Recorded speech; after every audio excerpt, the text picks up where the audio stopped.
REYNATIS is a bit of a weird game, but if you stick to it and play through the story, it's really going to grow on you. The world is beautiful and has a really interesting story, but the flashy combat and progression starts off more as a chore and bare bones before it gets really good halfway through the game.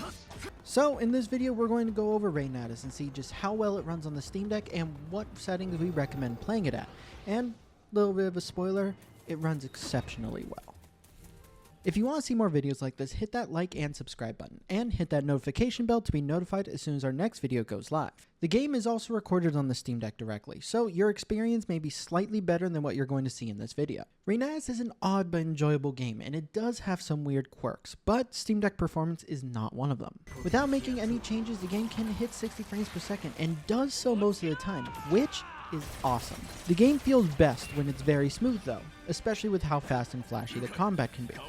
Even though it's almost perfect, there are some changes that we can make to enhance the experience with slightly better battery life and minimal sacrifices. Specifically, I ended up changing anti-aliasing from high to medium because it does help the battery life a little bit while not really impact visual quality. The most I saw was some road signage or marks on the ground become slightly blurry further away, but the bulk of the world still looked the same, and while running around you probably won't really notice the change. This is easily the best way to play the game, and going to 60 frames per second for a game like this is really going to make a difference. There are some points where you might see some drops here and there if you're close up to the screen and it has a lot of effects going on, and the maximum battery drain I saw was around 18 watts, but other than that you're going to have a great time. I did also create battery life settings for people who really want to maximize their battery life, but I don't necessarily recommend it. But by setting some quality options to medium and low and the frame rate set to 40 frames per second, you can get a TDP limit of 6 implemented and get an average of about 8 watts to 11 watt battery drain, which is better than the 10 watts to 14 watt battery drain that you get at the recommended settings. It does add an extra hour of battery, but the smoothness of 60 frames per second is really hard to compromise on for a game like this. REYNATIS does support 16:10 resolutions, so you won't have any black bars at the top or bottom of your screen, and we also have solid controller and cloud save support.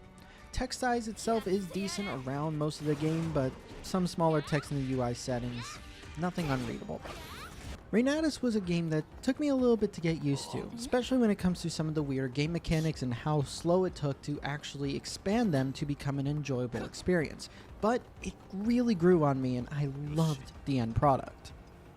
It's a joy to play on the Steam Deck though, and with how easy it is to reach 60 frames per second and a decent battery drain, it's hard not to see how great it is as a portable game to play.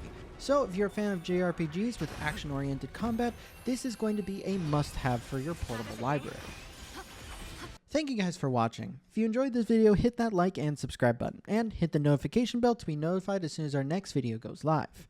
And a big thank you to all of our patrons. You guys are awesome. See you next time.